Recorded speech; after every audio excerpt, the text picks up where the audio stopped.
Welcome back. Well, the federal cabinet is meeting this week, laying out priorities ahead of Parliament's fall session. Of the big infrastructure projects Ottawa is eyeing is building LNG ports, possibly in Manitoba and Montreal, to export to Europe. Well, that raises the question of New Brunswick and the St. John LNG plant. John Herron is Minister of Natural Resources. He is in St. John. Minister, good to see you. Look, before we get into that, we've become rather accustomed to seeing you in your regular wildfire updates, and maybe we can take this opportunity to ask you to give us a sense of where we are with wildfires in the province today.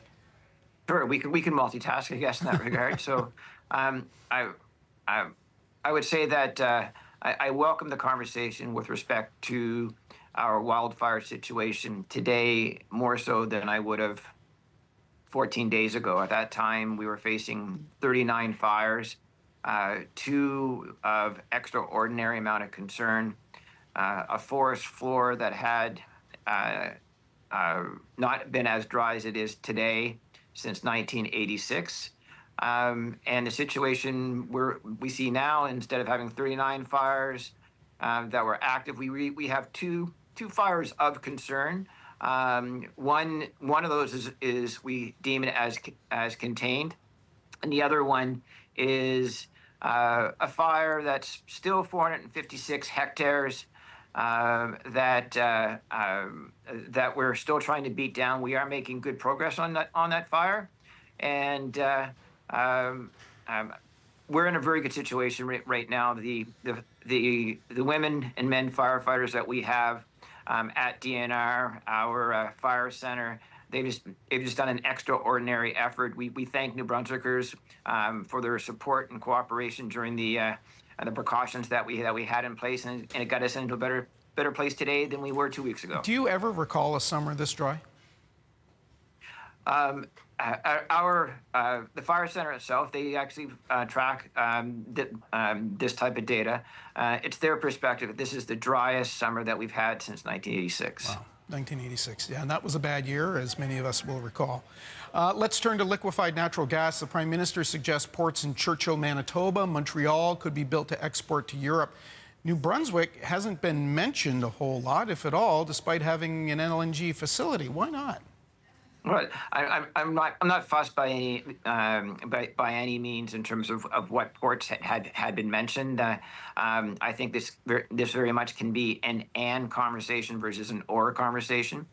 To be frank, is that we're in this is a date-driven exercise. We need to be able to get to market to serve that European market within about 3 to 4 years. And why I say that is that there's an immense amount of LNG capacity coming online in the Gulf Coast. Qatar is now the #2 supplier of LNG exports in the world. It's probably hurting their feelings about that because they're now behind the United States. They may ramp up production. And of course, we all hope for peace in Europe, but that might mean that there could be Russian gas that could start to flow to Europe again. Okay. So the only site in Canada that can get to market within 3 to 4 years would be a location that has pre-existing LNG infrastructure and pre-existing pipeline infrastructure, and that is St. John. But maybe the most important aspect of it, the other ideas are just that they are concepts, and we, as a good Canadian, we hope they all get developed in that regard. This one's different. Go ahead. Yeah, you've got private industry that would certainly be paramount within this setup. You've been in talks with the owner of Repsol and the pipeline builder TransCanada about options. Are they interested? What'd they tell you? Yeah, so that is the difference in a St. John context, is that we're dealing with real companies. That the owner of the main line that would move gas from the Empress Trading Hub in Alberta through to Ontario and ultimately to the Bay of Fundy. The owner of that pipeline, as far as Quebec City, for the most part, is TC Energy. We've had discussions with them at an executive level. I don't want to embellish it. It's not at the C-suite, but we've had regular check-ins throughout the summer. And the same thing with Repsol. I do want to point out, though, is that we approached both TC Energy and Repsol initially that we saw a very strong signal from this federal government that this prime minister wants to build big things. The previous prime minister certainly did not. So things are different, and they get that. So the conversations are advancing.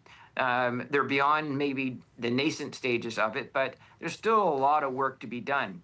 But but to accelerate that, the federal government clearly has a role. Is that they need to be able to, if they want to be able to service that German market, that German demand, sending a signal that a national pipeline that would get gas to the Bay of Fundy, then we could get some things done. And I had a great conversation with Dominic LeBlanc over the weekend, and I think he has a clear understanding of what the opportunity is in St. John. Repsol, which owns the St. John LNG facility, had stepped away from a pipeline because they simply said the costs were too high at the time.